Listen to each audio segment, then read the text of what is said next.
देखिए, आपस में उनके पहले पहले तो अपने घर को सही करें। ये लोग आपस में ही लड़ रहे हैं, तो क्या ये विपक्ष जीतेंगे? जितना है वो विपक्ष की तरफ जाएंगे, 100% है। विपक्ष की तरफ जाएंगे। नहीं, चिराग पासवान का अपना भी वोट है।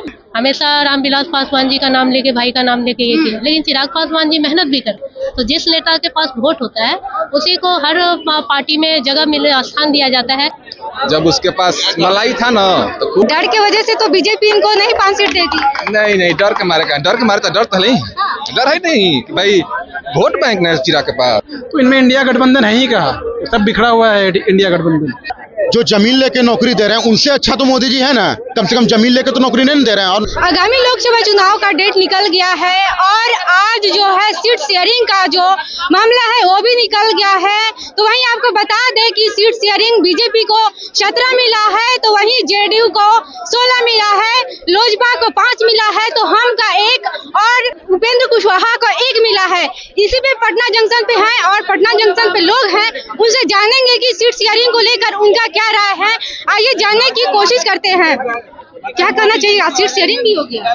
हाँ, आज बीजेपी को 17 मिला है और जेडीयू को 16 मिला है, क्या कहना चाहिए इसमें? देखिए, एनडीए गठबंधन की जीत तो पक्की है। पिछले बार भी आप लोग देख चुके होंगे कि कितना सीट आया है। अभी तक नहीं ना सीट इंडिया गठबंधन का ये निकला है। इंडिया गठबंधन अभी डरी हुई है। क्यों डरी हुई है? भाजपा से डरी हुई है।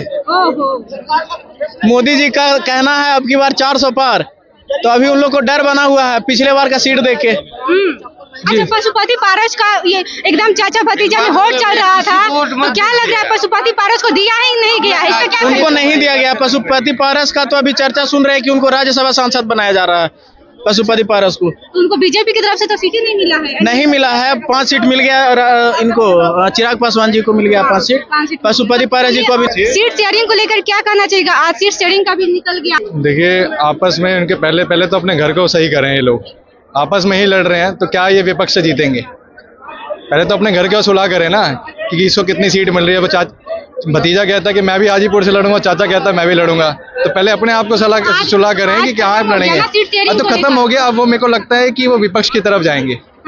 जितना है वो विपक्ष की तरफ जाएंगे, 100% है। विपक्ष की तरफ जाएंगे, क्या करना चाहिए? देखिए, ऐसा है कि चिराग पासवान को हम लोग जानते हैं, उन कहीं भी जाएंगे तो उनका वोट है, चाहे वो एनडीए में रहे या लग रहा है डर की वजह से बीजेपी इनको सीट तो पास नहीं देती। नहीं, चिराग पासवान का अपना भी वोट है। वैसे तो हम लोग कांग्रेस के सपोर्टर हैं, लेकिन कार्यकर्ता भी हैं। लेकिन हम लोग को पता है कि चिराग पासवान जी अच्छे लीडर हैं, यंग लीडर हैं।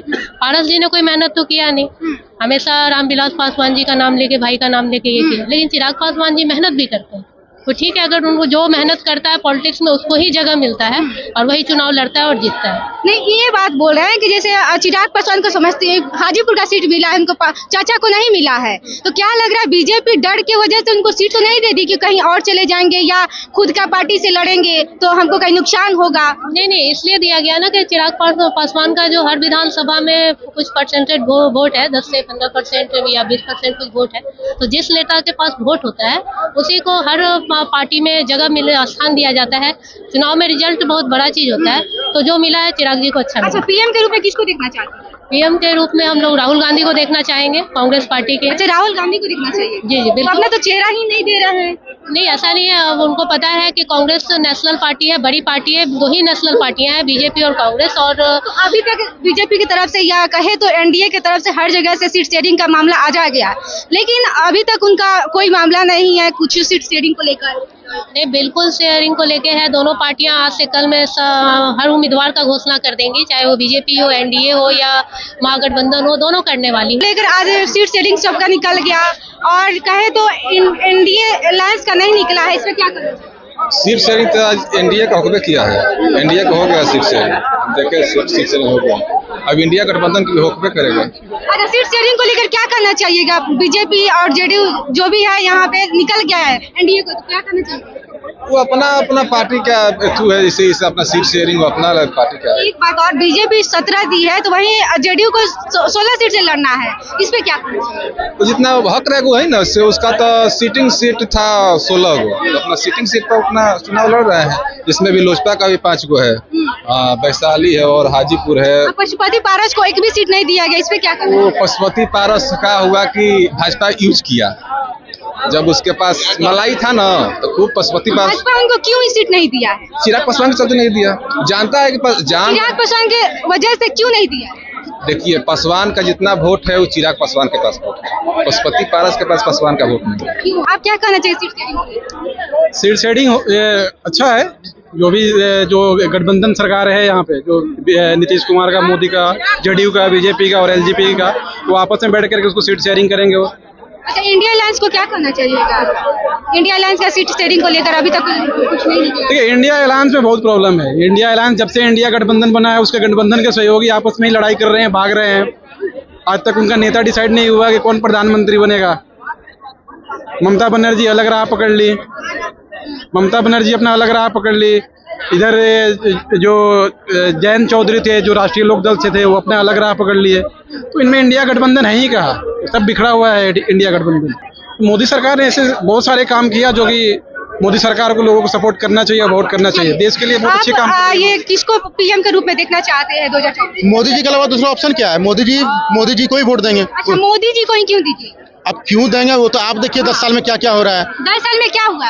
क्या हो रहा है आप देखिए। 10 करोड़ विपक्ष के द्वारा कहा जा रहा है, तेजस्वी यादव कल मुंबई में गए थे, वहाँ पे कह रहे थे कि 10 साल में इतना रोजगार दिए हैं, हमने तो 17 महीने में इतना रोजगार दे दिया है। इसमें बहुत कुछ बोला। पहले एक बात बताइए, आप भी एक बात बताइए, आप भी एक पत्रकार हैं। मुख्यमंत्री के सिग्नेचर के बिना कोई रोजगार हो सकता था क्या? और मुख्यमंत्री कौन थे? नीतीश बाबू। तो रोजगार देने में नीतीश बाबू का भी तो हाथ था।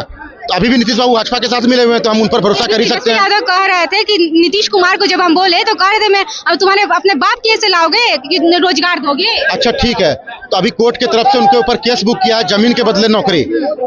जो जमीन लेके नौकरी दे रहे हैं उनसे अच्छा तो मोदी जी है ना। कम से कम जमीन लेके तो नौकरी नहीं दे रहे हैं। और कौन कहता है रोजगार नहीं मिल रहा है? हर साल 25 से 30 हजार बैंकिंग में वैकेंसी आ रही है, 25 से 30 हजार SSC में वैकेंसी आ रही है, रेलवे में वैकेंसी आ रही है। और इतना ही नहीं, मुद्रा लोन की तरफ मुद्रा लोन मिल रहा है, आप उससे बिजनेस स्टार्टअप कर सकते हैं।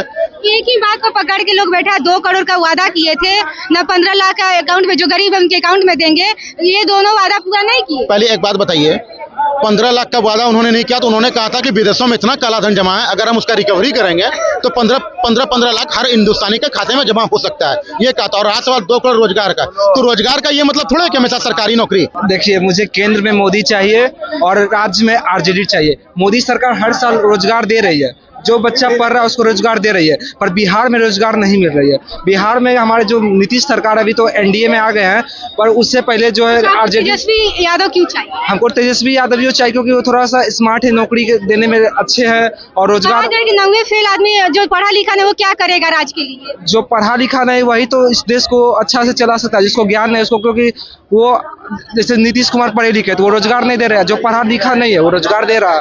इसका मतलब यही हुआ क्या? क्या कर रहे थे? राजनीतिक में पढ़े लिखे का क्या है उसमें? राजनीतिक आप किसको पीएम के रूप में देखना चाहते हैं? पीएम के रूप में राहुल गांधी को चाहते हैं हम। राहुल गांधी को क्यों चाहते हैं? क्योंकि वो जो है सो देश को सही रास्ते पे लेके चलेंगे, वो देश का जो इकोनॉमी है वो सुधारेंगे वो। अच्छा, सीट शेयरिंग को लेकर क्या कहना चाहिए?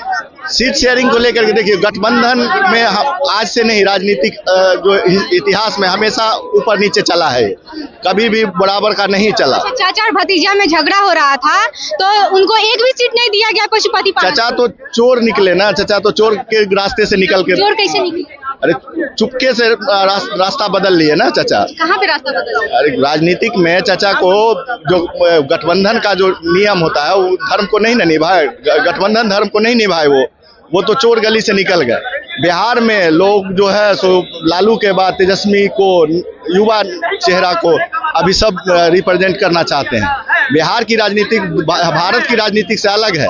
बिहार की राजनीति को आप कैसे देखते हैं? बिहार की राजनीति को देखते हैं, यहाँ का जो बाहर सुखाड़, गरीबी और यहाँ का जो भी रोजगार है, छोटा रोजगार है, ये सब यहाँ खत्म है, पूरे बिहार में नहीं है। यहाँ पलायन करते हैं लोग।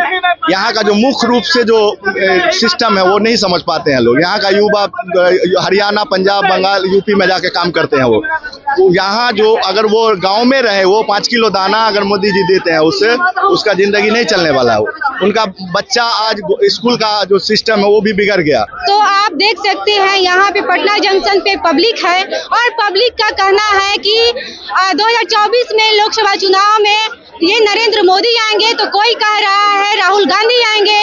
आप क्या कह रहे हैं इस वीडियो को लेकर? आप अपनी प्रतिक्रिया हमें कमेंट बॉक्स में बताएं। आप देख रहे थे राजनीतिक दृष्टि, मैं अनुराधा झा, बहुत बहुत धन्यवाद।